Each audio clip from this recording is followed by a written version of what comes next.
pouvoir être là présent pour écouter la parole de Dieu. C'est très important. Il n'y a rien de plus important que la parole de Dieu. Rien de plus important que cette onction particulière de travail. Puisqu'on ne peut pas, comme je le disais ce matin, on ne peut pas prétendre exercer un ministère sans l'onction véritable de Dieu. Amen.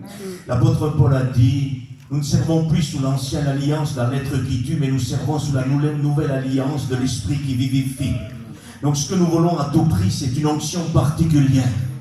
Nous ne voulons pas, excusez-moi, ce que les églises ont besoin aujourd'hui, c'est du pain. Amen.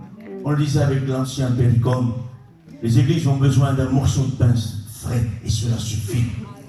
Aujourd'hui, écoutez, les églises n'ont pas besoin de théologie. Les églises n'ont pas besoin d'hébreu, d'araméen, de grec. Les églises ont besoin de pain.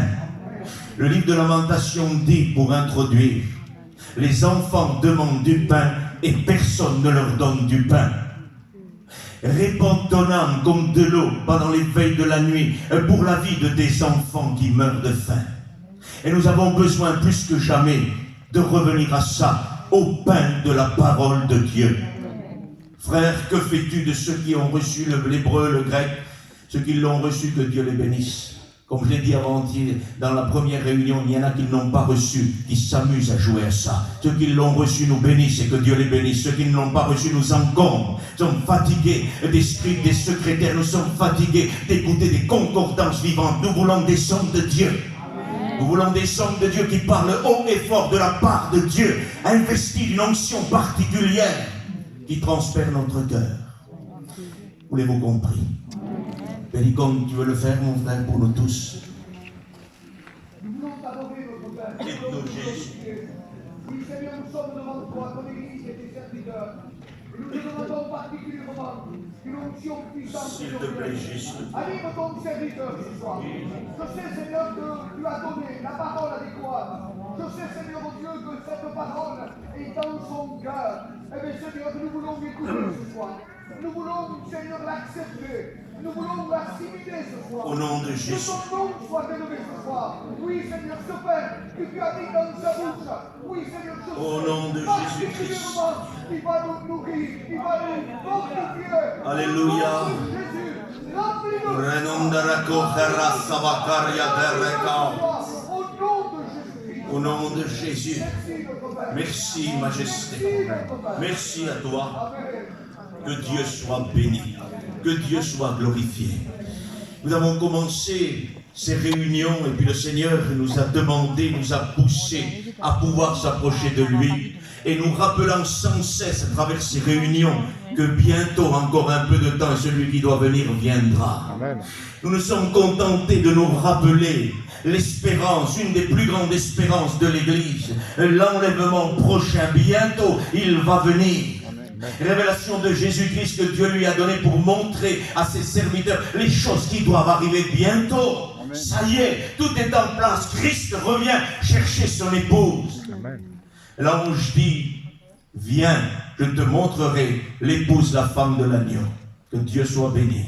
Ça veut dire que bientôt, nous allons être prêts pour partir. Bientôt, le Christ va venir nous chercher. Mais nous avons dit à travers ces réunions-là, qu'il y avait, en tout cas, tout de même écrit dans la parole de Dieu, une tentative, une dernière tentative qui vient directement de l'enfer ténébreux, directement du cœur de Satan. Et cette tentative s'appelle l'apostasie totale des derniers temps.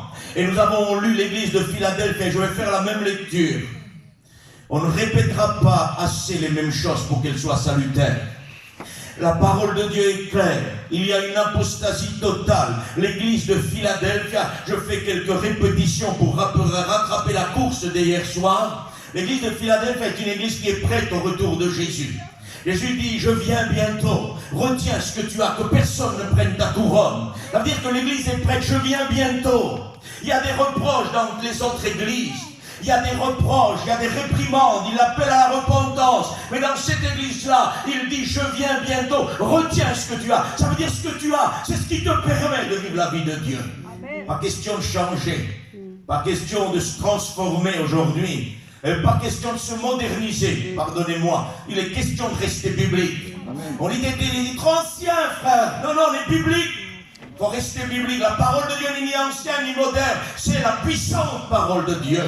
Et on doit rester dans cette assise de la parole de Dieu. On doit rester pour pouvoir être rempli du Saint-Esprit. Que personne ne prenne ta couronne. Et nous allons le voir. Mais il y a ce moment-là, ça y est, je viens bientôt. Et quand vous lisez ces mots, je viens bientôt, on dirait qu'il est là, les frères. On dirait que ça y est, il va m'enlever. Et mon cœur se réjouit. Et ton cœur se réjouit. Ça y est, il est là, je viens bientôt. Viens, Seigneur.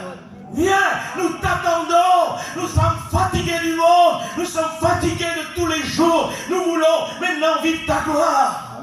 Une église qui prie ainsi est une église prête. Une église qui veut être bénie de Dieu. Il y a certaines églises qui disent aujourd'hui, reste encore un peu de temps, ne viens pas, parce que j'ai encore quelques affaires à faire, j'ai encore un peu de commerce, j'ai encore quelques maisons à peindre, j'ai encore quelques commerces de voitures à faire. Attends un petit peu, après on verra. C'est une église qui est assise sur la terre. C'est l'église de Laodicée, la chrétienté apostate des derniers temps, qui est en train de sévir aujourd'hui. Et nous voulons le voir ce soir avec vous. L'église d'apostasie totale est une idée de Satan, est une préparation de Satan pour corrompre l'église véritable. L'église de Philadelphie à 6e position, l'église de Laodicée 7e position. Et je vous l'ai dit hier, je le redis ce soir, on dirait qu'elle est en 7e position parce qu'elle est parfaite en tout. Parce que le 7 c'est la perfection, l'accomplissement. Mais je l'ai dit hier, je le redis ce soir. Elle est parfaite en apostasie. Elle est complète en apostasie. C'est pour ça qu'elle est en position 7. Le 6 de Philadelphie nous montre que c'est le chiffre de l'homme. Ça veut dire que c'est des hommes pécheurs, avec des manquements, des faiblesses que Christ a sauvés. Mais il dit, tu as peu de puissance, mais tu as gardé ma parole. Amen. On va lire si vous le voulez bien. Apocalypse 3:7. Écrit à l'ange de l'église de Philadelphie. Voici ce que dit le Saint, le véritable, celui qui a la clé de David, celui qui ouvre et personne ne fermera, celui qui ferme et personne n'ouvrira. Je connais tes œuvres, voici parce que tu as peu de puissance, que tu as gardé ma parole et que tu n'as pas renié mon nom. J'ai mis devant toi une porte ouverte que personne ne peut fermer. Voici, je te donne quelques-uns de ceux de la synagogue de Satan, qui se disent juifs et qui ne le sont pas, mais qui mentent. Voici, je les ferai venir se prosterner à tes pieds et reconnaître que je t'ai aimé. Parce que tu as gardé la parole de la persévérance en moi, je garderai aussi à l'heure de la tentation qui va venir sur le monde entier pour éprouver les habitants de la terre. Je viens bientôt. Retiens ce que tu as, que personne ne prenne ta couronne. Celui qui vaincra, je ferai de lui une colonne dans le temple de mon Dieu. Il n'en sortira plus. J'écrirai sur lui le nom de mon Dieu et le nom de la ville de mon Dieu, de la nouvelle Jérusalem qui descend du ciel d'auprès de Dieu, et mon nom nouveau. Que celui qui a des oreilles entende ce que l'Esprit dit aux églises. Je mettrai sur lui un nom nouveau, le nom de la ville de Jérusalem. Ça veut dire que l'église de Philadelphie ici est prête pour l'enlèvement parce que Dieu est déjà en train de lui donner le nom de la nouvelle Jérusalem qui descend du ciel. En chapitre 21-22, dans la conclusion, nous voyons l'épouse revenir, elle descend du ciel et l'ange dit, viens, je te montrerai l'épouse, la femme de l'agneau. Ici, l'église de Philadelphie est déjà prête, c'est la femme de l'agneau, c'est la nouvelle Jérusalem et Dieu n'a pas honte d'imposer son nom, nouvelle Jérusalem, nouvelle création, le salut en Christ, le salut par le sang de Jésus, non par la religion, non par l'accoutumance, non par l'habitude, non, le salut dans le sang de Jésus. Amen. Le salut par la croix de Jésus. Parce que la croix est toujours la même, elle n'a pas changé. Nous avons changé, Dieu est le même. Et il sauve toujours par la croix. Il sauve toujours par le Christ crucifié. Et aujourd'hui, on est en train de prêcher un message d'enseignement à des personnes qui ne sont pas converties. Et on veut qu'ils se changent et qu'ils viennent à Dieu. Prêchons la croix, prêchons le Christ, prêchons la repentance. Appelons les hommes à Dieu. Alléluia, amen. L'apôtre Paul, avec son grand savoir, a dit, je ne veux rien savoir d'autre parmi vous que Jésus-Christ crucifié. C'est le message pour les inconvertis, ça. Rien d'autre que ça. Non pas hébreu, grec, araméen. Pour des personnes qui n'ont pas encore connu la nouvelle naissance, ça ne sert à rien. Il faut prêcher la croix. Prêcher la croix. C'est pas trop terrible de prêcher la croix. Alors permets-moi la liberté ce soir. C'est toi qui n'es pas trop terrible. Parce que si tu déclares ça, c'est que tu n'es pas trop terrible. Tu n'as pas compris grand-chose. Tu es en train d'occuper une place qui n'est pas ta place. Prêche la croix, prêche la croix, prêche la croix et la croix. Garçons m'ont demandé il y a quelques mois comment faire pour avoir un message. Vous voulez avoir un message? Oui, on veut un message. Prêchez la croix. Amen. Prêchez Bartimée. Prêchez Jean 3,16. C'est le message du ministère, ça. Accrochez-vous, attachez-vous à votre ministère, à votre message. Parce que si vous ne vous attachez pas à votre message, vous n'avez pas de ministère. Ce qui compose le ministère, c'est notre message. Et notre ministère, c'est le message que nous avons. On ne peut pas prêcher tout, on ne peut pas savoir tout. On s'attache à notre ministère. Et que Dieu soit béni. Attachons-nous à ce que Dieu nous a donné. Cherchons Dieu, cherchons Christ. Cette église est prête. Philadelphie, elle a dit, je viens bientôt. Il dit, parce que, écoutez, c'est clair, parce que tu as peu de puissance, mais que tu as gardé ma parole. On n'est pas des surhommes. Pour ma part, je ne suis pas un surhomme surintelligent. On prêche la parole de Dieu par la grâce de Dieu. On n'est pas des surintelligents, mais on garde la parole. Amen. C'est ce qui compte. L'enlèvement n'est pas posé par rapport à l'intelligence de l'homme, n'est pas posé par rapport à des cerveaux à cet étage. Il ne dit pas ici, parce que tu as un cerveau à cet étage, parce que tu sais tout, parce que tu es théologien, parce que tu as ça, parce que tu as ça, parce que tu parles de ça, de ça, de ça. Non, il dit, parce que tu as gardé ma parole. Amen. Et pour ça, tu es enlevé. Et à cause de ça, et parce que tu n'as pas renié mon nom. Et que Dieu soit béni. 2 conditions pour être prêt pour l'enlèvement. Garder la parole et ne pas renier le Christ. C'est-à-dire rester attaché à lui. Ceux qui renient le Christ sont les apostates. Et cette apostasie sévit. Il dit, j'ai mis devant toi. Je vais essayer d'avancer un peu parce que on veut avancer ce soir pour pouvoir finir ce soir. Mais ce qui est sûr ce soir, j'aimerais vous le dire, l'Ecclésiaste le dit, la fin d'une chose est mieux que son commencement. C'est mieux que la première réunion. Ça va être la fin là. Et la fin, pour Dieu, c'est toujours un commencement. Que Dieu soit béni. Il dit, j'ai mis devant toi une porte ouverte que personne ne peut fermer. Que c'est bon. Vous savez où elle est cette porte? C'est bon de lire la Bible. C'est bon de se plonger dans les Écritures. Je le redis, pardonnez-moi de dire toujours les mêmes choses, ça ne me dérange pas. Arrêtez de lire des livres de théologie. Lisez la Bible. Amen. Lisez ça. Parce que dans le livre de théologie, si vous cherchez où se trouve la porte, vous allez attendre 10 ans pour trouver quelle porte il ouvre. Et vous lisez la Bible, chapitre 4, verset 1er. Une porte s'est ouverte dans le ciel et une voix se fit entendre. Et là, c'est l'enlèvement. Viens, monte ici. La porte que le Philadelphie va trouver ouverte, c'est la porte de l'enlèvement. C'est la porte du ciel. Ça veut dire, je vais ouvrir la porte et personne ne pourra fermer. Ni Satan, ni ses démons, ni le péché, ni le monde, ni la combattise, ni rien du tout ne pourra empêcher l'enlèvement de l'Église. Satan pourra t'empêcher de prier. Satan pourra m'empêcher de prier. Satan pourra m'empêcher de jeûner. J'aimerais qu'il l'écoute, même que je ne prie pas, même que je ne parle, je suis sauvé. Est-ce que vous le comprenez? Adulte, on ne prie plus alors. Non, c'est pas ce que je veux dire. C'est-à-dire que c'est pas parce que je prie que je suis sauvé. C'est pas parce que je jeûne que je suis sauvé. C'est parce qu'il est mort et qu'il est ressuscité. Et après, je prie et je me consacre. Pour quelle raison? L'amour de Dieu nous a sauvés. Notre amour pour Dieu doit nous consacrer à l'évangile. Mais jamais de la vie ne vous trompez. Ne vous trompez avec ça. Et dites, parce que je prie, il va me prendre. Parce que je jeûne. Non, non, non. Nous jeûnons parce que nous l'aimons. Parce que nous voulons lui plaire. Mais ce qui a été fait à Golgotha, il n'y avait pas un prieur là-bas qui a prié pour ça.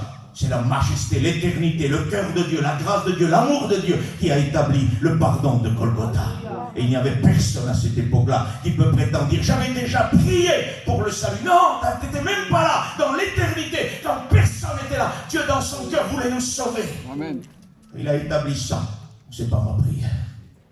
Il n'est pas mon jeûne. C'est son amour. C'est son amour. J'ouvrirai, je mettrai devant toi une porte ouverte que personne ne peut fermer. Je voudrais vous donner une idée spirituelle du texte de l'Apocalypse chapitre 12. Il y a une femme couronnée de 12 étoiles, elle est en train de donner naissance à un enfant. Et à un moment donné, un dragon apparaît. Et ce dragon-là se poste en face de la femme pour dévorer l'enfant qui devait naître. J'aimerais que nous comprenions l'idée spirituelle du texte.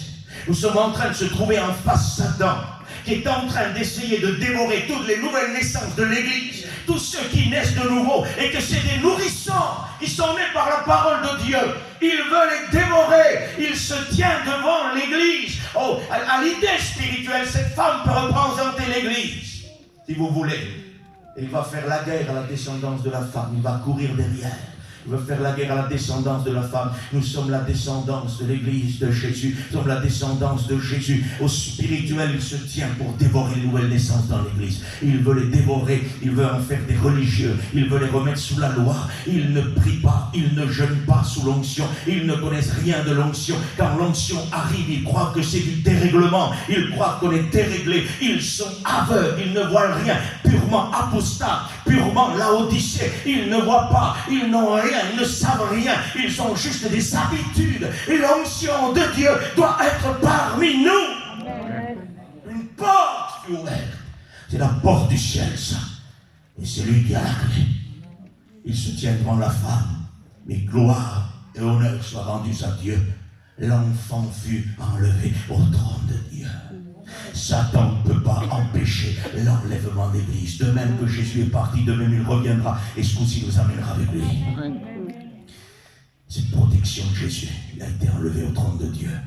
L'Église aussi sera enlevée au trône de Dieu.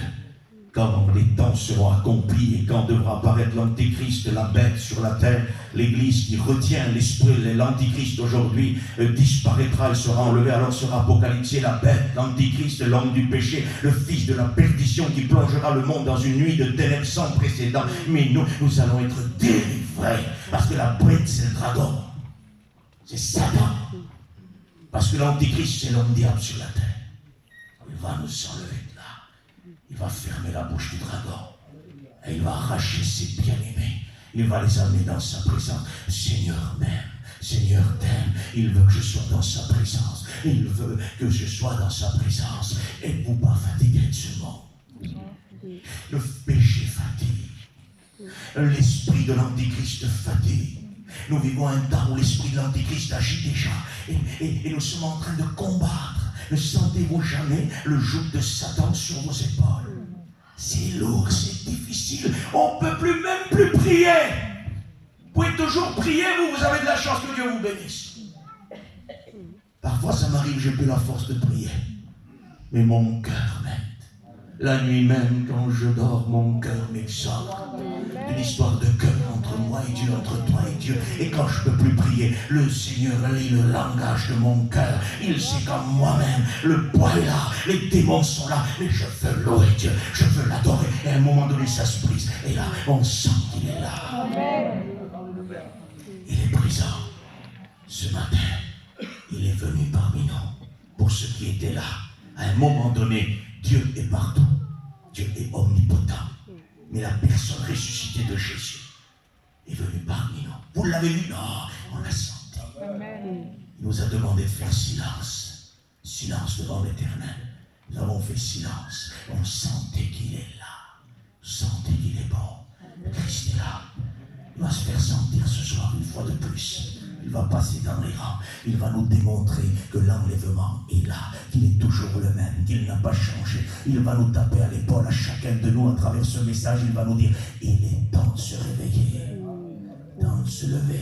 Il est temps que tu t'affermisses parce que je reviens bientôt, que personne ne prenne ta couronne. Il y a cette ouverture, une porte promise à Philadelphia, à cause qu'elle garde la parole. Et aujourd'hui, plusieurs ne gardent plus la parole. Je le disais l'autre jour et c'est dramatique. Il y en a qui ne prêchent plus avec les Bibles. Ils prêchent avec des tablettes, avec des téléphones. C'est une catastrophe générale. C'est pareil. Non, c'est pas pareil. L'Internet et tout ce qui touche aux ordinateurs sont l'empreinte de la paix, sont l'empreinte de l'Antichrist. La Bible écrite, c'est notre vie. Il n'y a rien de plus vivant que ça. Quand vous la prenez, vous l'ouvrez, elle touche votre cœur. Elle touche votre cœur. Parfois, vous avez du mal à trouver un texte. Vous parlez avec des gens, mais le texte, je le trouve plus. Tu veux qu'on regarde sur Internet avec la Ferme-moi ça, s'il te plaît. Le Saint-Esprit est capable. L'instant même, le Saint-Esprit dit c'est là et là. On trouve le verset, attendez. On a besoin de la bête. La bête a 6 têtes dans le livre de l'Apocalypse. Hyper connaissance surhumaine. Aujourd'hui, la connaissance a augmenté, mais l'onction de Dieu a baissé. L'Odyssée, cette église apostate se passe de l'onction. Elle organise, elle planifie, elle est riche, elle s'est enrichie. La parole de Dieu est claire. Il y a une porte, il a la clé, c'est lui qui l'ouvre. Et puis au chapitre 4, on voit, c'est l'apôtre Jean qui dit, après cela, je regardais, voici une porte était ouverte. Et la première voix que j'avais entendue, je la entends de nouveau. La voix de la trompette prophétique de Dieu. Il dit, monte ici. Aussitôt, je fus saisi. Je fus saisi. Que vous dormiez, que vous travaillez, tout ce que vous ferez, vous serez saisis. Si vous êtes prêts, vous partirez. Je partirai avec le Seigneur. De un qui dort dans un lit, de 2 qui dort dans un lit, un sera pris, un sera laissé. De 2 qui travaillent, un sera pris, un sera laissé. Que vous travaillez, que vous dormiez, ça ne dépend pas de vous, l'enlèvement de l'Église. Vous devez avoir la nouvelle naissance, vous devez naître de nouveau, vous devez avoir la vie de Dieu, et ça ne dépend pas de vous, vous ne saurez même pas quand il viendra. Mais il viendra. Il dit à l'église de Sardes, Sardes, affermis le reste qui est près de mourir. Sinon je viendrai, je te surprendrai. L'effet de surprise. L'église véritable n'est pas surprise. Levez votre tête car la délivrance est proche. Avec tous les signes, avec tout ce qui se passe, nous savons qu'il est là. Et puis par-dessus tous les signes politiques, sociaux, terrestres que nous voyons, il y a un très très grand signe, plus fort que tout. C'est le signal d'alarme par le Saint-Esprit dans les cœurs. Chaque jour quand vous ouvrez les yeux et que le Saint-Esprit vous dit, bientôt il revient, bientôt il arrive. Bientôt il arrive et il vous demande, le Saint-Esprit, de vous débarrasser de tout lien terrestre. Coupez les liens avec la terre. Soyez libres de partir. Ne vous attachez pas comme cette histoire où le bateau fut attaché au pont et il ramait, et il ramait, et il ramait et ça ne partait pas. Détachez la corde, il faut partir. Il faut y aller bientôt. Il va revenir. Il va revenir. Il est tout proche. Une porte fut ouverte. Dans une règle logique, nous aurons dû voir, si vous voulez, le chapitre 3 de l'église de Philadelphie, 3:13, quand il finit, il dit que celui qui a des oreilles écoute ce que l'Esprit dit aux églises, après avoir dit à Philadelphie qu'elle est prête. Normalement, nous aurons dû voir le chapitre 4, verset 1er, s'attacher tout de suite à ça. Tu es prête, je viens bientôt, et on aurait dû tout de suite voir la porte s'ouvrir. Et au lieu de cela, on est en train de voir apparaître l'église de la Odyssée. Parce que dans son amour, le Seigneur est en train de nous dire, ça y est, c'est imminent, je reviens bientôt. Encore un peu de temps, celui qui doit venir viendra. L'apôtre Jean dit, petits enfants, c'est la dernière heure. Il est là, il va venir bientôt, il sera là. Mais entre le bientôt et l'accomplissement imminent, l'accomplissement de l'enlèvement, il y a une prédiction, il y a une action prophétique, une parenthèse prophétique. Et dans cette parenthèse-là, apparaît l'église de la Odyssée. Pour que nous comprenions que du moment qu'on sent qu'il est là, et le moment où on est parti, il y a une tentative de la part de Satan de corrompre l'église véritable de Philadelphie pour la faire tourner en la Odyssée. Les apostates sont les juifs de Philadelphie. Ces faux juifs qui se disent juifs et qui ne sont pas des juifs, ce sont des menteurs, ce sont des apostates. L'apôtre Paul dit dans le livre de Romains, les véritables juifs, c'est nous qui avons non pas la marque dans la chair, mais qui nous avons été marqués par l'Esprit de Dieu. Le véritable juif, ce n'est pas celui qui a l'apparence. Et je voudrais vous dire ça.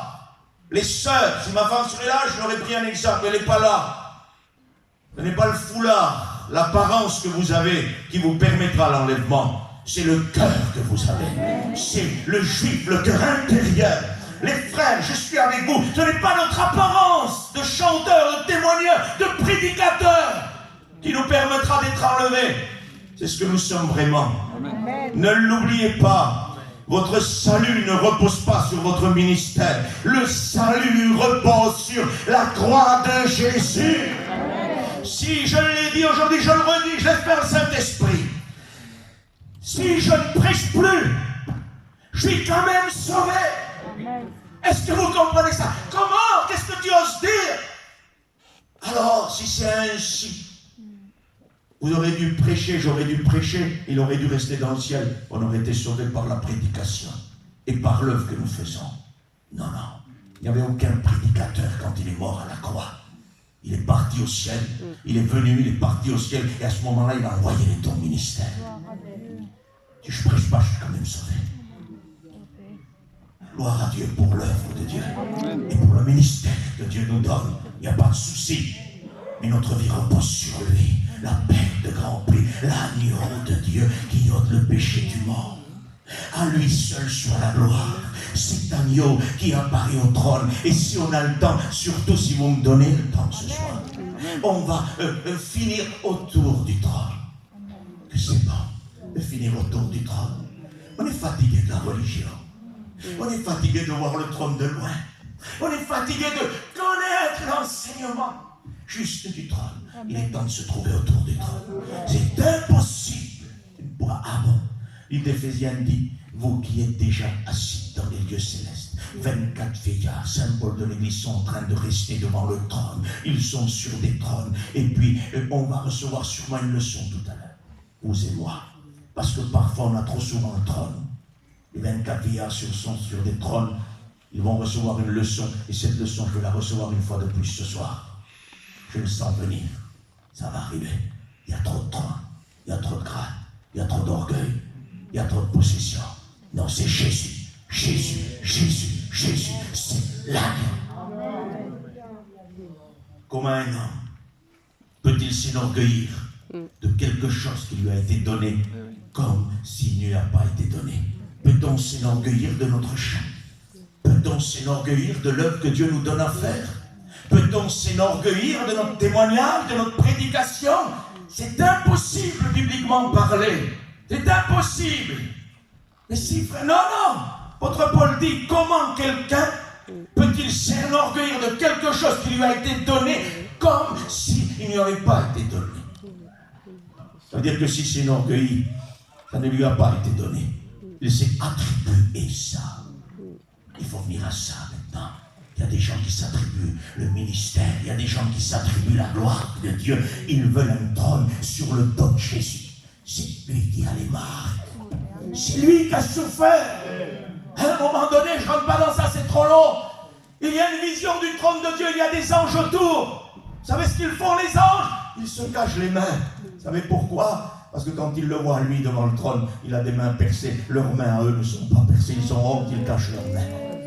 Je le dis à moi, parce qu'il y a des anciens parmi nous, j'engage personne dans le ministère, seul moi. J'ai honte parfois de vouloir me mettre en amant et de dire, je vais prier pour toi. Je vais faire, sinon, il va t'aider. Le Seigneur, on va dans son nom imposer les mains. Parce que moi, j'ai honte de poser ma main. Il n'y a pas de, regardez mes mains, il n'y a pas de trou là-dedans. Mais dans ses mains, lui, Thomas, il a mis le doigt. C'est lui qui a les marques. C'est lui qui a souffert. C'est lui qui doit poser la main. Vous savez ce que c'est le rêve d'un étudiant qui va à Julien et de faire sa première année pour prêcher? Le pupitre là, quelque chose de dangereux. Quand est-ce que je pourrais prêcher?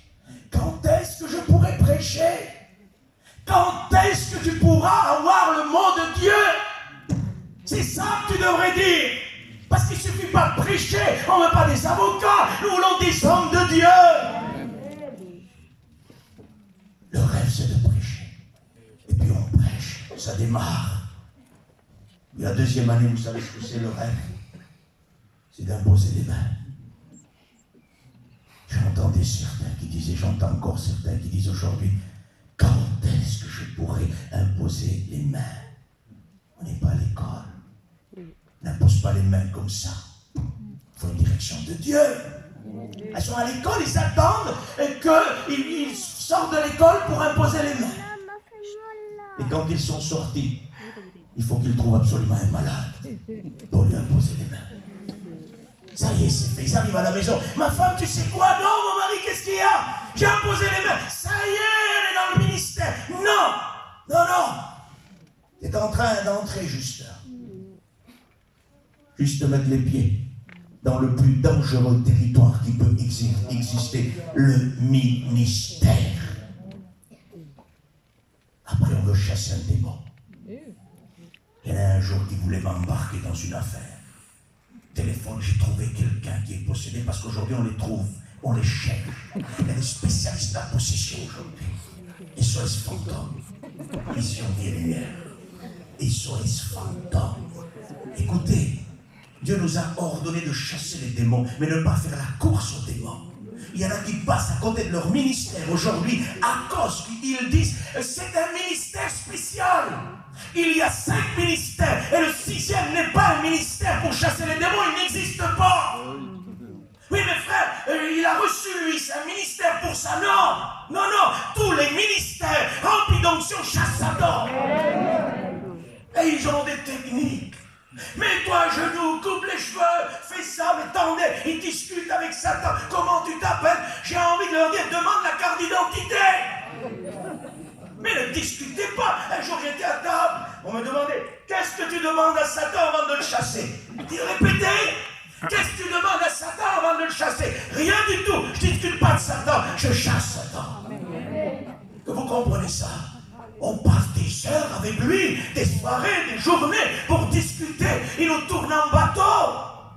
Non, au nom de Jésus, par l'onction et la puissance de Dieu, il doit sortir. Un point, c'est tout. Oui, c'est tout. Le ministère, c'est pas l'estrade. Le ministère, c'est pas de poser les mains à un malade. Le ministère, c'est pas de délivrer d'un démon. Et alors, c'est quoi? Bien sûr que le ministère compose toutes ces choses. Je le dis pour pas que ça soit déformé, que vous ne couriez pas dehors et dire voilà, il a dit ça, le ministère, c'est là. J'équilibre. Oui. Les hommes de Dieu remplis de l'onction guérissent les malades. Les hommes de Dieu remplis de l'onction chassent Satan. Les hommes de Dieu remplis de l'onction exercent un ministère véritable, puissant. Et c'est ce que nous voulons. Mais j'aimerais vous dire quelque chose. Je le dis souvent quand je vois cette idée-là. Quand je prêche, quand je prie. Je dis c'est quand que tu vas te trouver en face de Satan. J'aimerais vous le dire, hein, s'il y a des personnes qui ont envie de s'engager dans le ministère, j'aimerais vous dire à qui vous avez affaire. Vous avez affaire à Satan et à ses démons. Vous avez affaire au royaume des ténèbres. Parce qu'un ministère, c'est le combat constant contre la puissance des ténèbres. On ne parle pas d'un ministère de bricoleurs. On parle d'un véritable ministère. Les démons seront sur vous le matin. Le soir, ne vous laisseront pas dormir. Satan enverra ses démons. Quand vous devrez prêcher, vous allez sentir l'attaque de Satan. Il ne vous laissera pas respirer. Vous allez vous étouffer. Mais la Bible dit, le joug se brisera à cause de l'onction. Et vous commencerez à respirer quand vous prendrez la place sur l'estrade. Parce qu'à ce moment-là, la parole aura écrasé les démons et Satan.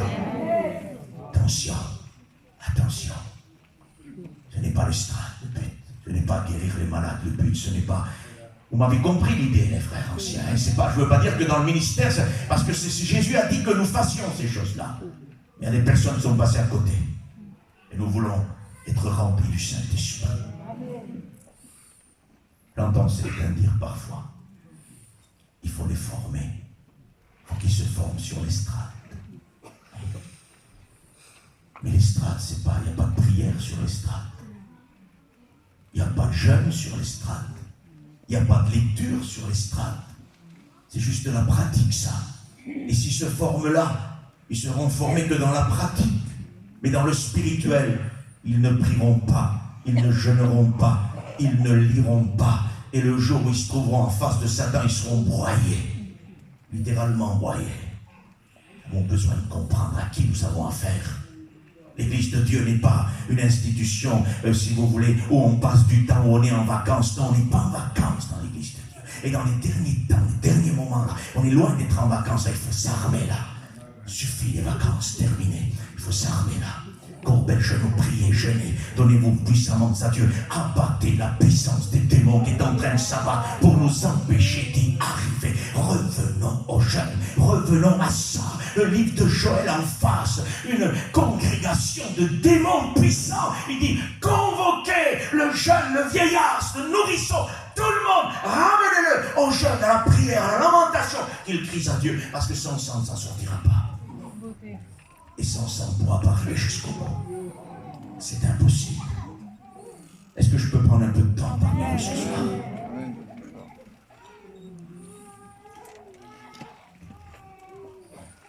Jésus a dit,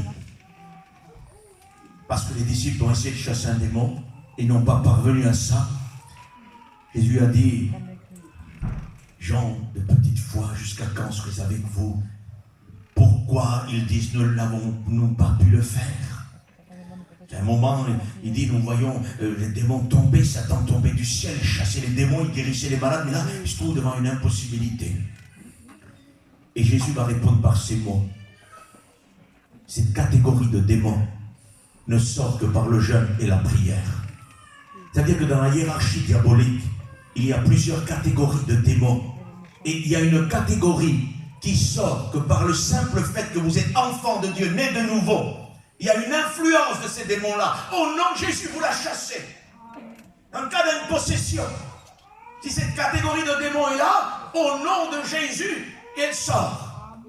Mais l'autre catégorie là, il faut que vous jeûniez. Il faut que vous priez. Parce qu'ils seront imbougeables. Écoutez, je suis tombé sur des démons de première catégorie. Excusez-moi d'utiliser le mot catégorie, mais Jésus a dit cette catégorie de démons. Alors j'utilise les mots de Jésus. Première catégorie, ils sortaient. 5 minutes, c'était bon. Terminé. Je suis tombé sur la deuxième catégorie. Et à un moment donné, il y a des démons qui se libéraient. Ils étaient libérés. Puis à un moment donné, par le Saint-Esprit, nous avons compris qu'il y avait maintenant cette deuxième catégorie qui ne sort que par le jeûne et la prière. Et j'aimerais vous dire quelque chose. Ils ne lâchent pas prise comme ça. Ils sont prêts à sortir. Ils sont en train de hurler, de crier. Ils veulent, ils savent qu'ils vont sortir, mais ils ne lâchent pas prise. Et derrière ça, vous avez les démons de persévérance. Vous pouvez naître de nouveau. Vous pouvez être un enfant de Dieu. Vous pouvez être un ministère puissant. Vous pouvez avoir du jeûne et de la prière. Les démons de persévérance qu'a trouvé Daniel dans son jeûne de 21 jours. Ils persévéreront quand même, mais vous aurez remporté la victoire du premier jour. Mais il faudra persévérer. Alors, nous avons affaire à quelqu'un de très puissant. Très puissant. Et vous savez que Satan n'est pas quelqu'un d'ignorant. Apocalypse chapitre 9, le puits de l'abîme s'ouvre, des sauterelles sortent. L'éruption de démons puissants qui sortent pour envahir les hommes, pour angoisser les hommes, les tourmenter, non pas les tuer, mais les tourmenter pendant 5 mois, lors de la grande tribulation. Ils ont pour roi sur elle l'ange de l'abîme, Abaddon et Apollyon. Les deux noms veulent dire destructeur. Vous le prenez en espagnol, en rogue, en catalan, que vous voulez, en manouche, restera toujours le destructeur. Toujours le destructeur. Il ne changera jamais. C'est lui le roi de l'abîme. C'est lui qui lance les instructions pour tourmenter les hommes. Alors dans le temps où nous sommes aujourd'hui, nous, peut-être pas encore ouvert, je suis d'accord avec vous, mais le même roi est toujours, lui, Satan. Et il est en train d'enseigner aujourd'hui aux démons comment agir. Alors écoutez-moi. Si Satan, écoutez bien, et puis marquez-le dans le plus profond de votre cœur. Si Satan décide d'abattre une église dans les derniers temps où nous sommes, il n'enverra sûrement pas les démons de première catégorie, mais il enverra les démons de deuxième catégorie. Pourquoi, frère? Parce que les églises n'ont plus de jeûne, n'ont plus de prière, n'ont plus de consécration. Donc Satan n'a pas perdu la raison. Il sait ce qu'il faut envoyer. Pendant des années, avec l'endormissement, avec les années, l'habitude, l'accoutumance, il a endormi les gens pour qu'ils ne prient plus. Parce qu'il sait qu'il a en réserve des démons qu'il va envoyer, qui ne sortent que par le jeûne et la prière. Alors il a endormi depuis des années. On perd de la prière, on perd du jeûne. Il nous reste des prières de formalité, des jeûnes de formalité. Je suis las de tout ça, dit Dieu. Je ne supporte plus vos jeûnes, je ne supporte plus vos cantiques, vos chants. Je suis las, je ne peux plus supporter ça. Mais ça, c'est la religion. C'est pas l'action de l'église véritable, ça. C'est la religion. Et après quelques années, il envoie les hiérarchies. Et c'est la chute à droite, c'est la chute à gauche. Un serviteur de Dieu chute, un chrétien chute. Et puis on crie au secours. Mais comment c'est possible? Oui, parce que voilà, il y a des démons qui ne sortent que par le jeûne et la prière. Et il n'y a plus ça. Il faut revenir à ça. Il faut revenir à ça. Protégez votre foyer, protégez votre église par le jeûne et la prière. Il n'y a rien d'autre. Vous ne chasserez jamais Satan avec une connaissance. Non, c'est avec la foi, avec l'onction puissante. Quand il verra le sang de Jésus qui vous a purifié, sortira. Que Dieu nous aide. L'église de Laodicée est une église purement apostate. Elle représente la chrétienté apostate des derniers temps. Ça veut dire que les juifs qui sont faux et qui mentent à Philadelphie, ce sont les apostates des derniers temps qui sévissent au milieu de l'église hypostate, c'est-à-dire le contraire de l'apostasie, cette église attachée à Jésus-Christ. Les apostates sont au milieu de nous. Un apostate ne sera jamais à l'extérieur de l'église. Ne confondez pas l'apostate avec le rétrograde. Le rétrograde, c'est le fils prodigue, il a quitté la maison, il allé gaspiller le bien de Dieu dans le monde, et rentrer dans le péché. À un moment donné, le Saint-Esprit le fait rentrer en lui-même, et là, il pense que le cœur de Dieu peut pardonner. Et là, il dit, j'irai à la maison, je demanderai pardon à Dieu au ciel. J'ai péché contre le ciel et contre toi, mais il y a du pain en abondance, il revient à la maison. L'apostate, c'est différent. L'apôtre Paul en Timothée 4, verset 1er dit que dans les derniers temps, quelques-uns apostasieront. Pour quelle raison? Pour aller se vautrer dans le péché? Non. Pour s'attacher. Ils se apostasieront, ils se détacheront de Jésus pour s'attacher à des esprits séducteurs et à des enseignements de démons. C'est-à-dire que les apostates restent camouflés derrière un foulard, camouflés derrière un chant, camouflés derrière un témoignage. Des apostats. C'est nouveau, ça non, c'est livré avec le blé. Jésus en a tout le temps parlé. Il a dit, l'ivrée poussera au milieu du blé. Parce que pendant que les gens dormaient, cet endormissement, pendant que les gens dormaient, un ennemi est venu la semer au milieu de la bonne semence. Et ça grandit ensemble. Seigneur, les anges, les disciples, les anges, les personnes, je ne sais pas comment vous dire ça, moi, ils disent, veux-tu que nous allions arracher? Il dit, hors de question. Comment, Seigneur? Tu acceptes l'apostasie, tu acceptes l'ivrée? Il dit, non, c'est pas que j'accepte, c'est que vous n'auriez pas assez de discernement pour arracher le faux. Vous arracheriez le vrai pour le faux. Ça veut dire que le faux ressemble plus au vrai que le vrai. Et je vais vous dire pourquoi. Parce que le vrai a ses défauts, il a ses manquements, il a sa sanctification à faire. Tous les jours dans sa routine, il se dépose aux pieds de Jésus les choses qui encombrent sa vie. Il ne pêche pas volontairement, non, loin de là. Non, non, mais il y a des faiblesses, des manquements, des défauts. Je ne suis pas parfait, dit Paul, je cours pour m'améliorer. Et dans le vrai, il y a ces petits défauts qui apparaissent. Et dans l'église de Laodicée, cette église apostate, il n'y a plus de défauts. Elle chante bien, elle prie bien, elle loue bien, elle jeûne bien, elle prie bien, elle fait tout bien. Mais il y a une seule chose qu'elle ne fait plus, c'est se repentir. Vous pouvez bien prier, bien chanter, bien prêcher, vous pouvez faire ce que vous voulez. Mais si vous ne vous repentez plus, c'est dramatique dans notre vie. Il faut la repentance. Et pourquoi tu dis qu'elle ne se repent plus? Parce que Jésus dit, je te conseille de te repentir. Donc elle ne se repent plus, cette église. Il frappe ici, quelqu'un entre, il ouvre. Je rentrerai. Je combattrai. Le littéral dit, je rentrerai et je combattrai l'ennemi. Ça veut dire que Jésus veut rentrer, nous lisons dans nos Bibles, je veux rentrer, puis partager un repas, une communion avec vous. Oui, mais le littéral est plus profond que ça. Avant de partager une communion de nouveau, quand on est devenu apostat, il faut se repentir, demander pardon à Dieu, et il faut que l'ennemi soit chassé, parce que l'apostasie est une œuvre de Satan, et il faut qu'il rentre pour qu'il mette de l'ordre de nouveau, qu'il renouvelle les églises de nouveau. L'église de Laodicée est une église qui ne prie pas spirituellement, elle prie religieusement. Elle dit, je n'ai besoin de rien, je suis riche, je me suis enrichi.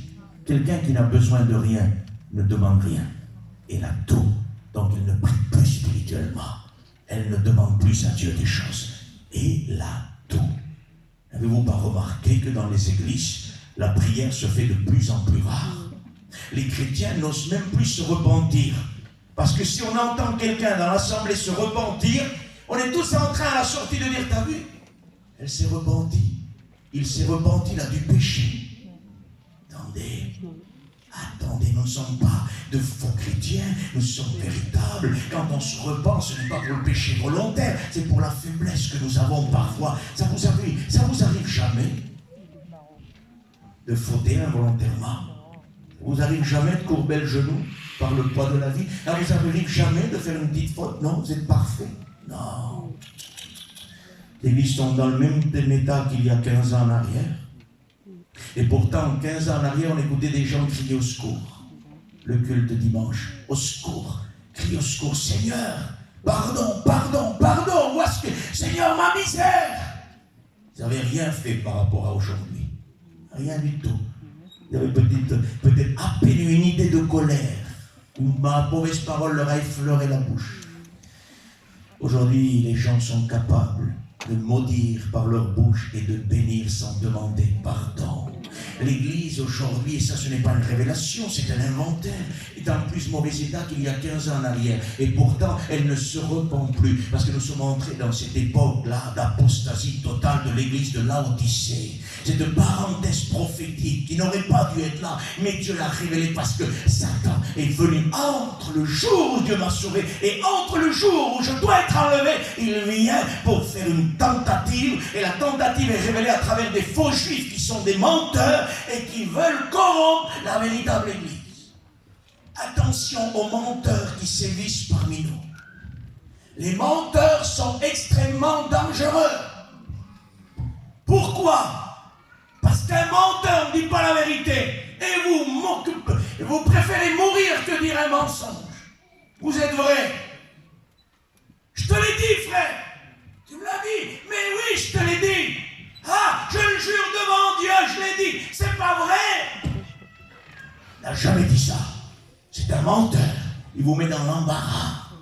Il a menti. Ces juifs-là sont en train d'essayer de corrompre Philadelphia. Ces menteurs-là sont aussi des trompeurs, des séducteurs. Dans les derniers temps, les gens seront blasphémateurs, amis de l'argent, irréligieux, déloyaux, calomniateurs, ennemis des gens de bien, n'aimant le plaisir plus que Dieu, ayant l'apparence de la piété, mais reniant ce qui en fait la force. Il dit, éloigne-toi de ces hommes-là. De même que jamais ces gens Bresse s'opposaient à Moïse, de même ces hommes s'opposent à la vérité. Ça veut dire que c'est des magiciens.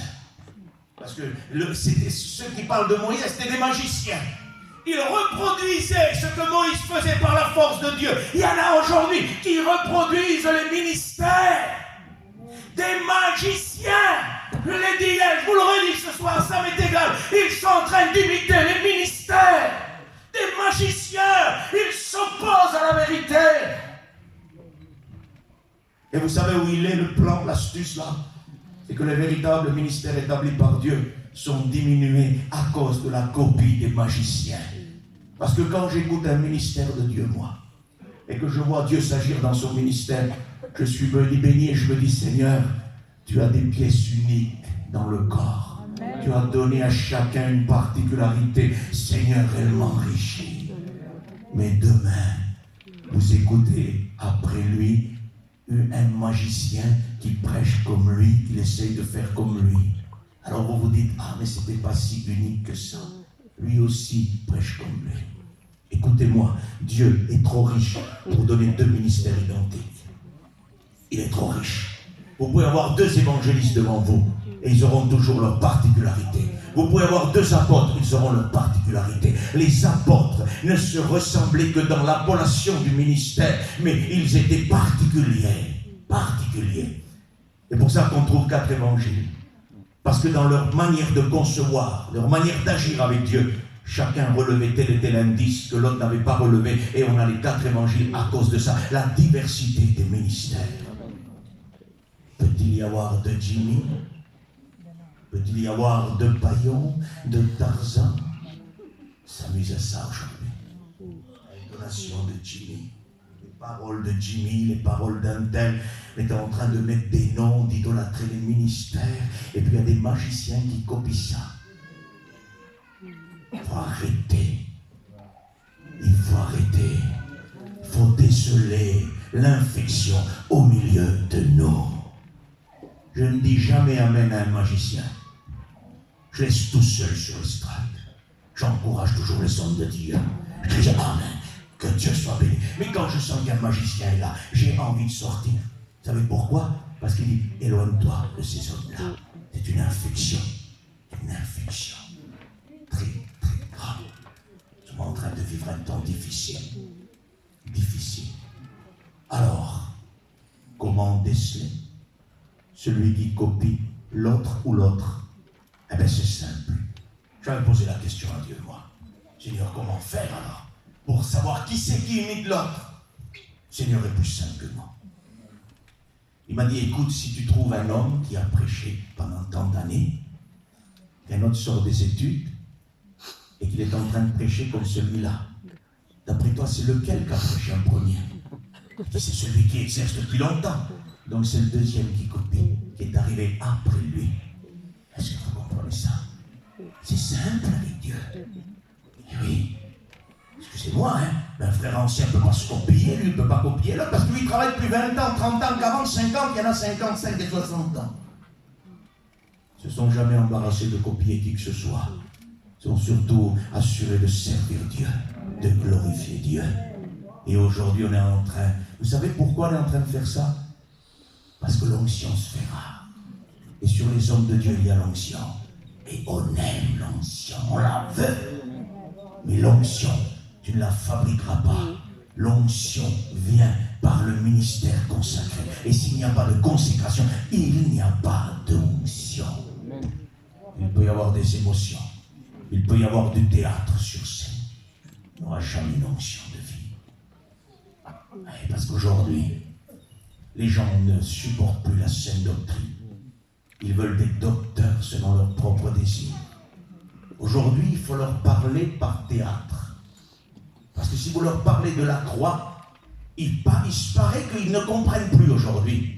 C'est mieux de simuler la scène. Imaginez-vous que ce soir, je porterai cette croix, je vais broyer. Pour faire comprendre à l'assemblée que Jésus a porté la croix. Les gens ne comprennent plus, il se paraît aujourd'hui. Un théâtre, c'est mieux, mon frère. On comprend mieux. La parole de Dieu, on ne comprend pas. On est touché par la parole. Excusez-moi, le théâtre ne bouleverse rien. C'est de la comédie. La croix bouleverse les cœurs. La croix transforme les cœurs. Et la croix toujours sauvée. Et on ne va pas changer dans les derniers temps de faire du théâtre avec la croix. Non. Un jour, écoutez, je vous dis ça. Essayez, John, d'avancer, je vais finir. Prenez patience. Vous avez chaud, j'ai chaud aussi. On est là pour finir. Il y a quelqu'un qui m'avait demandé, on va faire un théâtre. C'est très bien. Déjà, moi, en théâtre, je ne fais pas trop théâtre. Donc, bon. Il dit, on voudrait que tu participes. Ah bon? Il faut que je fasse quoi? Mais il nous manque un personnage. Ça serait toi. Ah bon? Et c'est quoi que je devrais faire, moi? Eh bien, tu devrais représenter Satan. Comment? J'ai déjà que je ne supporte pas le théâtre et en plus je participe et je suis Satan. Il y a hors de question. Quand on peut faire le théâtre, j'avais pas l'autre personnage de Satan. C'était moi. Quand j'avais pas la barbe, j'avais rien. Mais c'était moi. Vous comprenez? Les gens passent à côté du principal.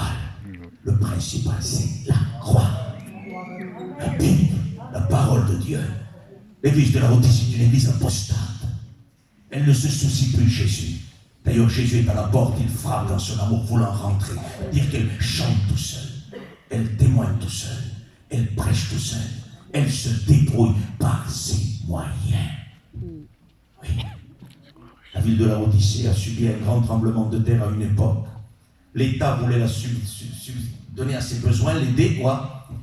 Elle a dit non, on a ce qu'il faut en caisse. On n'a pas besoin de vous aider. On va reconstruire par nos moyens. Il y a des églises aujourd'hui que Dieu frappe et dit hey, j'ai de la richesse dans le ciel.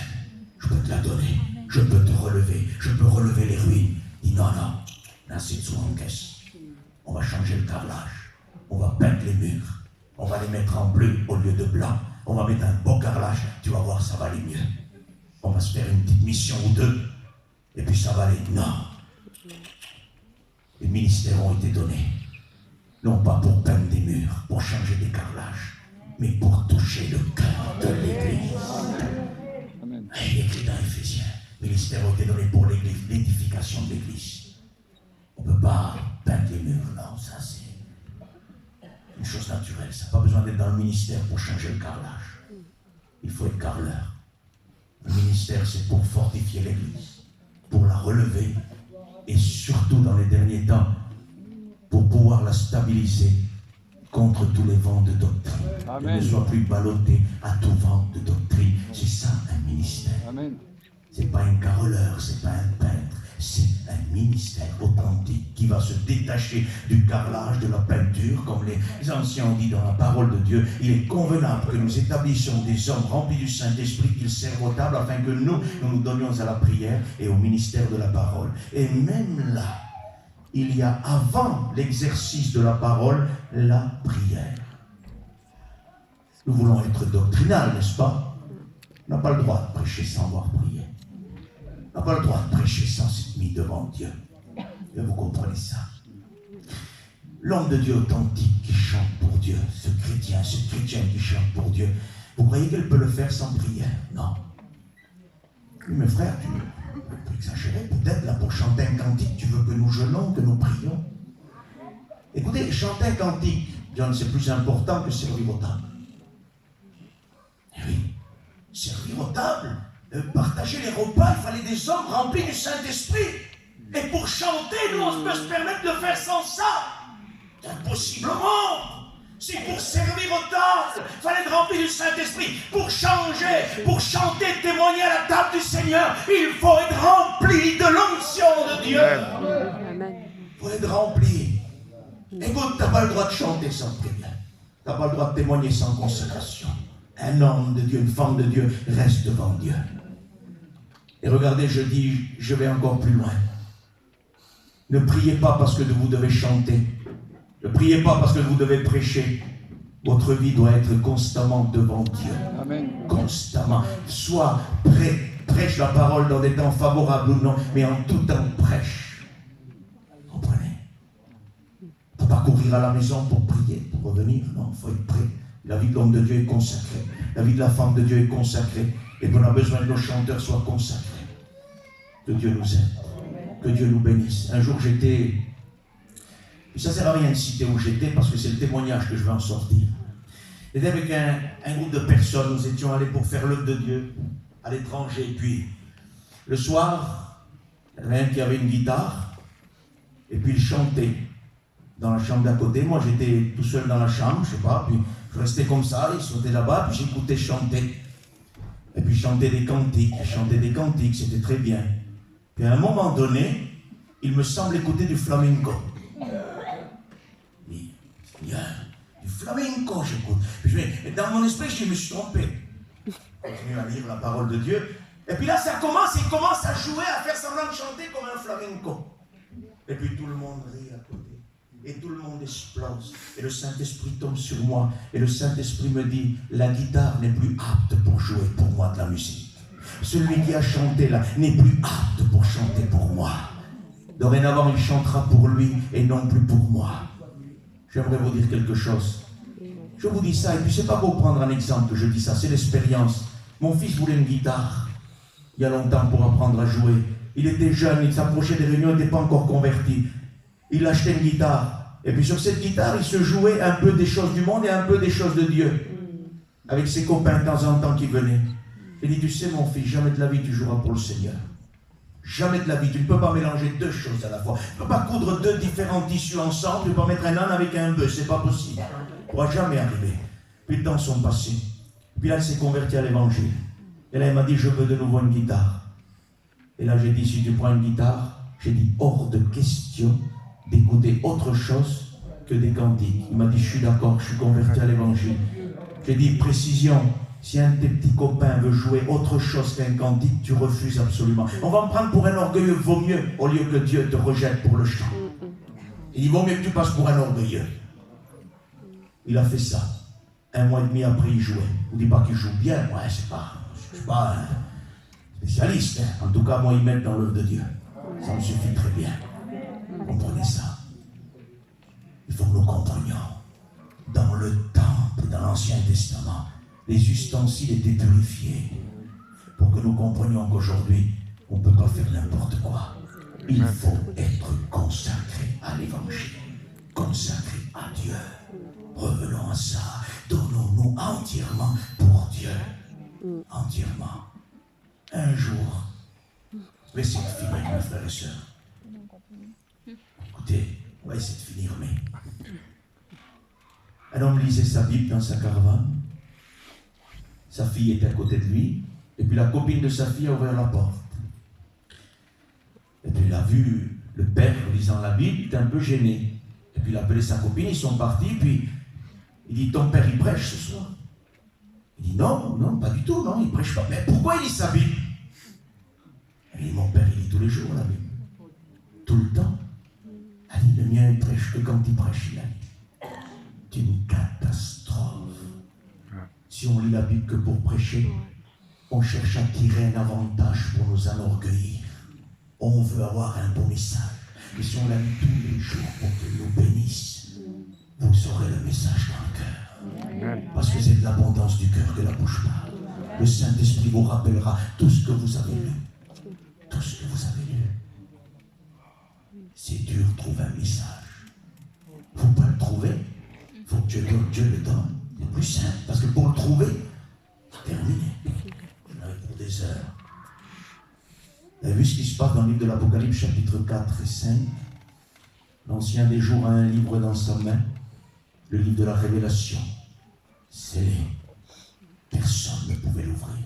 Personne ne pouvait voir le contenu. Il est écrit en dedans et en dehors. Et il le prend, il donne ce livre-là. C'est-à-dire que c'est Dieu qui donne le message. C'est Dieu qui donne la révélation. Mais le livre est écrit en dedans et en dehors. C'est-à-dire que la parole de Dieu est écrite en dehors, c'est ce que vous voyez en lisant, mais en dedans, il y a des trésors cachés. Et les trésors cachés, il y a l'agneau de Dieu qui peut le révéler. Amen. Dieu est digne d'ouvrir le livre avec ses cieux. Donnez 5 minutes. Est-ce que vous me le donnez? Je vais aller autour du trône avec vous rapidement. Me plonger autour du trône. Là-bas où il reçoit le livre. Jean pleure beaucoup. Il pleure beaucoup de ce que personne ne fut trouvé digne d'ouvrir le livre avec ses sons. Il pleure beaucoup. Et j'aimerais vous dire quelque chose. On a beaucoup à pleurer si la révélation de Dieu ne parvient pas rapidement dans les églises de Dieu. Si la révélation ne vient pas rapidement, on a de quoi prier, crier au secours, pleurer, se lamenter. Parce que sans la révélation, on ne va pas y arriver. Quand il n'y a pas de révélation, le peuple fait ce qu'il veut. Et quand la révélation est là, elle est claire. Les paroles de Dieu sont claires. Si on n'a pas l'ouverture de la révélation, c'est qui l'ouverture? C'est l'agneau de Dieu.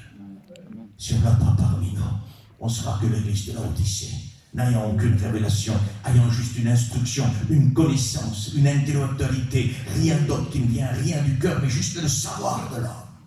Avec ça, on peut beaucoup faire. On peut beaucoup épater, mais on ne peut jamais toucher un cœur. Il ouvre le livre, lui. Il dit, pleure, je ne pleure plus, Jean. Laisse-moi pleurer. Parce que c'est lamentable. Il dit, non, ne pleure plus. Le lion de la tribu de Juda a vaincu. Il a rompu les sceaux. Et que Dieu soit béni. Quelle joie de savoir qu'à travers la révélation de Jésus, nous avons un pain de vie continuel. Je suis le pain de vie.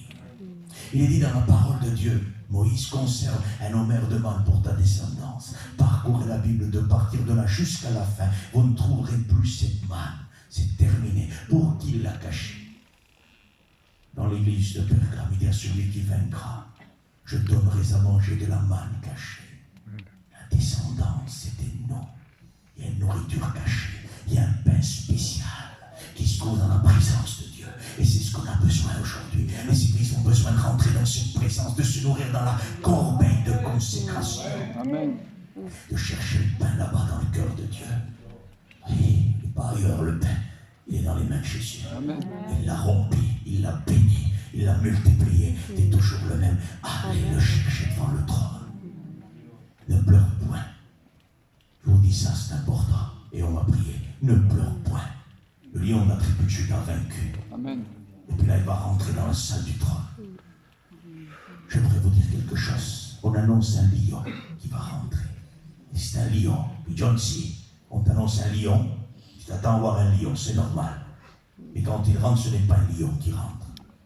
C'est un agneau comme immolé. J'aimerais vous dire quelque chose. Il y a une énigme ici de résolu, l'énigme de Samson. Quoi de plus fort que le lion et quoi de plus doux que le miel? Samson avait déchiré le lion par la moitié. Et puis dans le corps du lion s'est fait un essaim de miel.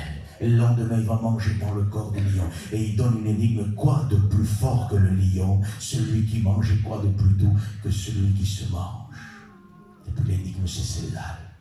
Quoi de plus fort que le lion de la tribu de Juda?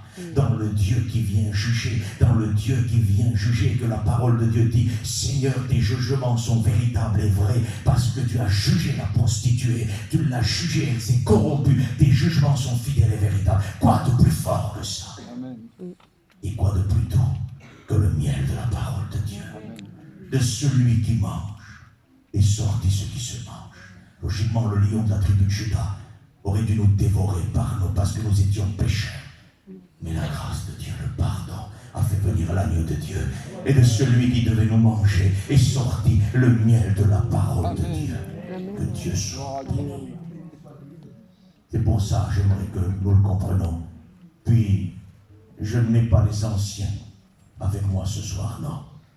Par contre, s'il y a des jeunes avec moi ce soir, dans le ministère, donnez-moi la main. Ne rentrez jamais dans une assemblée avec la poitrine haute comme le lion. Non. Non. Parce que pour rentrer comme le lion avec une onction particulière, il faut avoir le cœur de l'agneau. Et si vous n'avez pas le cœur de l'agneau, vous n'aurez jamais l'autorité du lion. Jamais de la vie. Vous serez toujours un soi-disant lion qui n'aura rien d'autre que sa religion, que son orgueil et rien d'autre. Rentrez toujours avec le cœur de l'agneau. Et l'autorité du lion de la tribu de Juda sera manifestée par votre ministère. Il y en a trop qui rentrent comme un lion. C'est moi. Ah, ce soir, je vais te démontrer ce que je sais. Non. Tu ne sais rien du tout. C'est Dieu qui sait. Amen. Les 24 vieillards sont sur des trônes à ce moment-là. Et puis, il faut que nous comprenions ça. Ce n'est pas des trônes d'usurpateurs, ce n'est pas des trônes qu'ils ont volés, comme Satan qui vole les trônes, non. C'est des trônes que Jésus lui-même leur a remis. Vous siégerez avec moi sur des trônes. Les couronnes qu'ils ont sur leur tête sont des couronnes que Dieu nous a remis. Et que Dieu nous y aide. L'agneau de Dieu, il avait une couronne sur la tête. Et eux, les 24 vieillards, ont aussi une couronne. Et ont aussi un trône. Et Jésus a aussi un trône, lui. Parce qu'en Apocalypse 21-22, il y a le trône du Père et le trône de l'agneau et de la surlonction. Donc il a aussi un trône. Et regardez la leçon qu'il y a en tiré. Quand Jésus était sur terre, je vous le promets, ce coup-ci, c'est 5 minutes et puis on arrête. Je vous le promets, c'est trop bon. C'est trop bon autour du trône ce qui se passe là. On pourrait rester là toute l'année. Chercher autour du trône. C'est magnifique. Quelle leçon il y a là. Jésus sur la terre, il avait une couronne d'épines.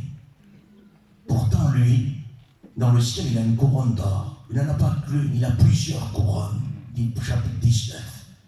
Il apparaît sur le cheval, roi des rois, seigneur des seigneurs. Il est coiffé de plusieurs couronnes. Ce n'est pas des couronnes de laurier, non, c'est des véritables couronnes, ça. C'est le véritable roi des rois, le seigneur des seigneurs. Il a plusieurs couronnes, le Seigneur. Et quand il est venu sur la terre, il n'avait qu'une seule couronne. Et la couronne, c'était la couronne d'épines. J'aimerais vous dire quelque chose. Il est dit dans le livre des Proverbes, une femme vertueuse est la couronne de son mari. Quelle grâce que Jésus m'a fait. J'étais mort dans le péché. J'étais perdu dans le péché. J'étais ce symbole d'épines, de rébellion. J'étais chassé, j'étais maudit. La terre a produit des épines à cause de la désobéissance. Et lui est en train de prendre une couronne et de la poser sur sa tête, symbole de cette femme vertueuse qui est la couronne de son mari. C'est-à-dire que Jésus n'a pas eu honte de me poser sur sa tête. Est-ce que vous comprenez l'idée spirituelle? La femme spirituelle, la femme vertueuse, c'est la couronne de son mari. Jésus m'a posé sur sa tête. Et il a dit au monde entier, c'est elle ma promise. Et c'est du péché, c'est des épines ruinées. Je l'ai pardonné à Golgotha. Il voyait déjà les 24 vieillards ayant une couronne d'or. Il se voyait déjà avoir été remplacé, cette couronne d'épines a été remplacée par plusieurs couronnes. Parce qu'il est le roi des rois. Il n'a pas eu honte de porter sur sa tête. Les parents du témoignage à rendre à Jésus-Christ ressuscité. Nous avons besoin de ça. 24 vieillards ont des couronnes, Dieu leur a donné. Pourtant, quand il rentre, il dit, c'est un agneau immolé. Le mot immolé veut dire égorgé dans le littéral. Je ne peux pas accepter ça. Mon sauveur n'a pas été égorgé.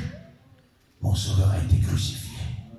Donc on ne peut que traduire ça par les stigmates, les mains percées, le côté percé, les pieds percés, les marques qui l'ont flagellé. Oui, ils ont arraché la barbe, l'ignominie. Et ceux qui le voient là devant eux, quand ils rentrent, c'est un agneau comme immolé, un agneau comme crucifié. C'est ce que Thomas a vu, les marques dans les mains. Ils sont en train de contempler ça. Et quand vous arrivez à contempler ça, c'est pour ça, Église de Dieu, je voudrais vous amener à ça et m'amener à ça ce soir. Arrivez à contempler le ressuscité. Parce que les 24 vieillards demeurent sur le trône, demeurent couronnés. Mais quand ils voient qu'il rentre, le crucifié, ils sont en train de se souvenir. C'est pas nous qui doivent être sur le trône. C'est pas nous qui doivons porter la couronne. Parce que c'est lui qui l'a souffert. Assez des titres, assez des trônes, assez des places. C'est lui, lui et rien que lui. À lui soit la gloire d'éternité en éternité. Les 24 vieillards descendent des trônes, ils prennent leur couronne, ils jettent au pied de l'agneau et ils disent, c'est à toi que revient la gloire, la puissance, l'autorité au siècle des siècles. Ils se prosternent, ils adorent celui qui mérite ça. Assez des places, assez des titres, assez de tout ça. Prosternons-nous devant lui. Amen. Quelle leçon que je prends ce soir. Seigneur, ce soir, c'est toi et pas moi. Est-ce que vous comprenez? Que ce soit moi ou un autre qui aurait prêché ce soir, quelqu'un qui aurait chanté, quelqu'un qui aurait témoigné. Le trône, c'est pas pour nous. Le trône, c'est pour lui. Amen. En visionnant le crucifié, cela devrait nous faire tomber dans l'humilité. Oui, l'humilité. Laissez-vous décapiter, comme Jean-Baptiste a été décapité. Il faut que je diminue, qu'il croisse. Oui. Allez jusqu'au décapitement. Disparaissez, disparaissez. Il faut qu'il apparaisse. Satan croyait avoir brisé Jean-Baptiste. Mais je voudrais être un Jean-Baptiste. Pourquoi, frère? Tu veux être décapité? Oui, au spirituel. Parce que quand il a coupé la tête à cause de cette femme qui dansait si bien, ce roi a dit, je te donnerai même la moitié de mon royaume. Il avait perdu sa raison. Il dit, non, la moitié de ton royaume, ça ne m'intéresse pas. C'est la tête de Jean-Baptiste. Satan ne s'intéresse pas au royaume. Satan n'a que faire de ce que vous pouvez, que je peux lui donner. Même si je lui donne un château, un royaume. Non, ça ne l'intéresse pas. Ce qu'il veut, c'est la mort des hommes de Dieu et des femmes de Dieu. Pour Satan, un royaume n'est rien. Un homme de Dieu est plus que ça pour lui. C'est plus redoutable. Il dit, non, donne-moi la tête de Jean-Baptiste. Il l'a donné. Il croyait avoir vaincu. Je veux être décapité ce soir. Je dis ça, je vous le promets, je prie. Savez-vous pourquoi? Parce que Jésus a dit, je suis la tête et vous êtes le corps. Et un corps sans tête, ça ne peut pas aller. Donc en étant décapité, Jésus peut poser la tête sur l'église. Et là on s'humilie, et on s'oublie, et là on peut avancer. Voulez-vous qu'on chante un cantique ce soir? Tony, je peux appeler mon fils John pour chanter un cantique? Allez, on va fermer les yeux maintenant.